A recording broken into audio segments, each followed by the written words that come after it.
கரூர் கூட்ட நெரிசலில் 41 பேர் பலியானது தொடர்பில் சட்டசபையில் இன்று தமிழக முதல்வர் ஸ்டாலின் விளக்கம் அளித்துள்ளார். கூட்டத்திற்கு வருபவர்களுக்கான எந்தவொரு அடிப்படை வசதிகளையும் தாவேகா செய்யவில்லை. தாவேகா தலைவர் சுமார் 7 மணி நேரம் தாமதமாகவே கூட்டத்திற்கு வந்தார் என முதலமைச்சர் விஜய் கட்சி மீது சரமாரியாக தாக்கி பேசினார். கரூர் கூட்ட நெரிசல் துயரச் சம்பவம் தொடர்பாக சட்டசபையில் இன்று கவன ஈர்ப்பு தீர்மானம் கொண்டுவரப்பட்டது.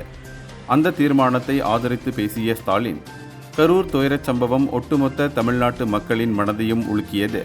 இறந்தவர்களுக்கு ஆழ்ந்த அஞ்சலி, உறவினர்களுக்கு ஆழ்ந்த இரங்கல் என்றார்.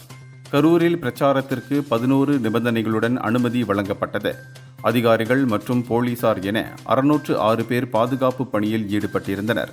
வழக்கமாக அரசியல் கூட்டங்களுக்கு வழங்கப்படும் பாதுகாப்பை விட அதிக பாதுகாப்பு வழங்கப்பட்டது. கூட்டத்திற்கு வருபவர்களுக்கான எந்தவொரு அடிப்படை வசதிகளையும் தாவேகா செய்யவில்லை. தாவேகா தலைவர் சுமார் 7 மணி நேரம் தாமதமாகவே கூட்டத்திற்கு வந்தார் என ஸ்டாலின் கடுமையாக பேசியுள்ளார்.